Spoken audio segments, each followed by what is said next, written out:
Thank you very much, Chris. I don't have any slides. So, sorry to disappoint you. In fact, I just have some notes. I don't have any prepared text. I was told this session is fairly informal, and I think what I would prefer to do is maybe speak for a bit, and then you ask me questions, because I don't really know what you want to know. Yeah, I can go on my favorite topic, and maybe something that is not much interest to you. So what I thought I'd do is this: I'll speak a bit about a few things, and then we can have some a bit of interaction, and you can perhaps then point me in the direction that you want me to talk a bit more about. Is that okay? Yeah. Okay. So where do I start? Okay, I suppose to start when I was younger. a lot younger than this. Right. I grew up in KL. I was born actually in a hospital called Bursa Hospital. Apparently it doesn't exist anymore. It's a police station, something like that. But I must share a story with you about Bursa Hospital. When I joined CIMB Securities back in 2000, I was in my room, and there was a room next to me where this other guy was sat at. His name was Mohamed. Yeah? Bald guy, no hair at all. And I found out that he was actually also born in Bursa Hospital on the same day that I was born in Bursa Hospital. I mean, can you imagine that? I mean, literally a twin, right? Sitting in the next room next to me. And I said, luckily my parents didn't switch.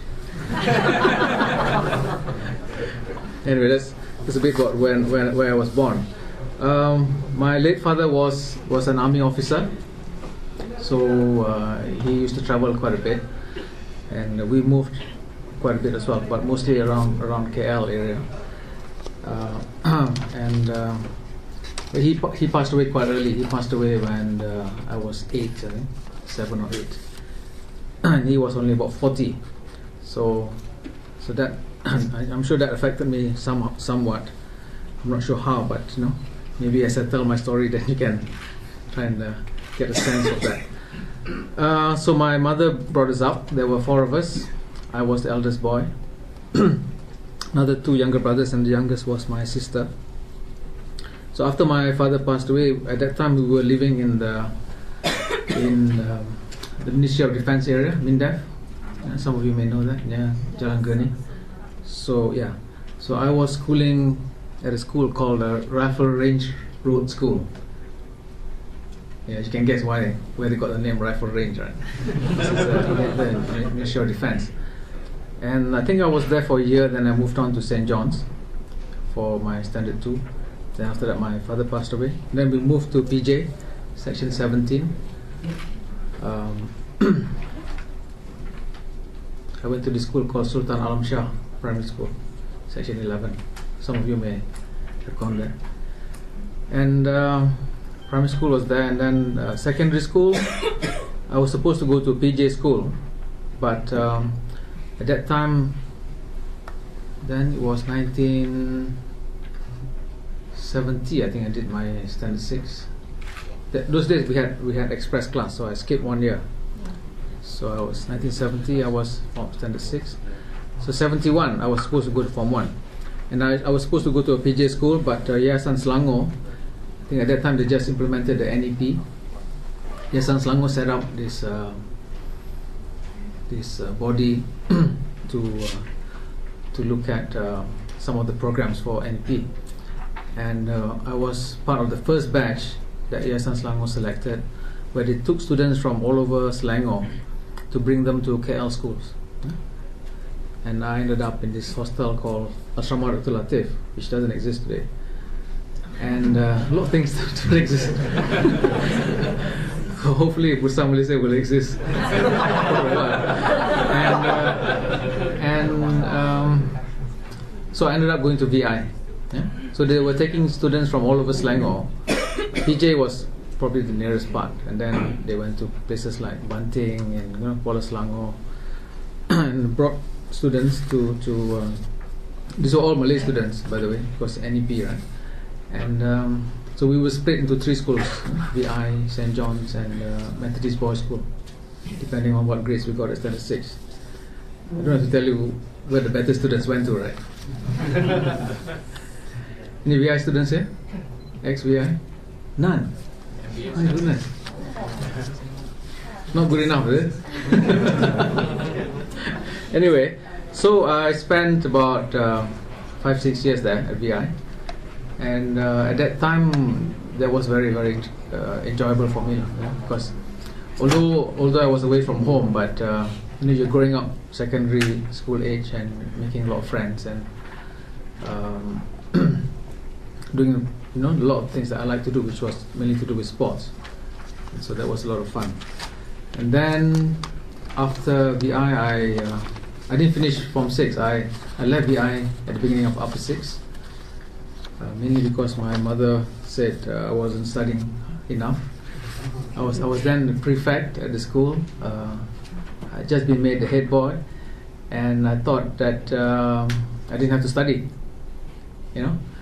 My mother said, you have to study, and if you stay on at VI, you're probably not going to make it. So she fixed it that I left VI and ended up in the UK to do my A-levels. And I stayed in the UK, apart from coming back for holidays, for quite a long time. I stayed in the UK from 1977 to 1990. So I did A-levels, university, and then I worked in the UK. I came back in 1990, and the first job I got in KL was a company called Renault, Berhad, which also doesn't exist now. Actually, I only realized this. Interesting. Maybe you should look into this.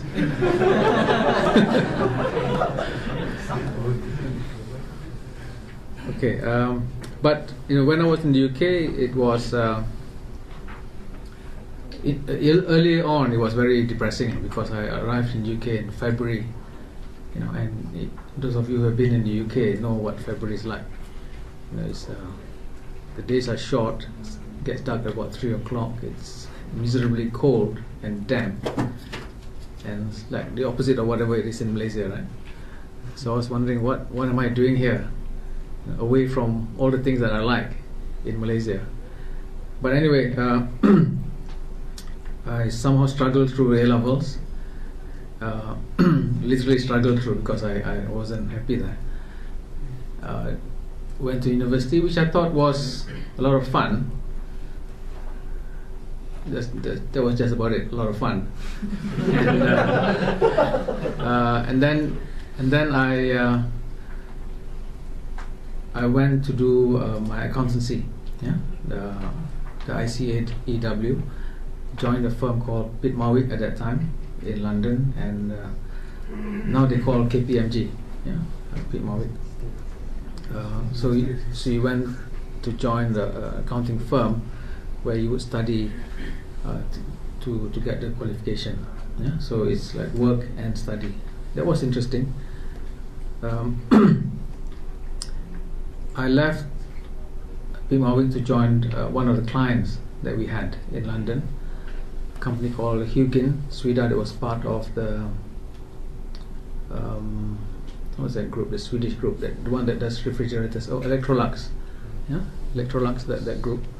So I worked in the UK until 1990, early 1990, and then I came back. Well, in between I got married. I got married. In between I got married. Very important. But that didn't last. Also not a good. But I had a daughter from that marriage. She stayed on with her mum in England, and she grew up, and now she's a doctor in London. She's 26 years old, probably older than some of you. So coming back to Malaysia was a bit tough because I had to leave my daughter behind, and she was only about 6.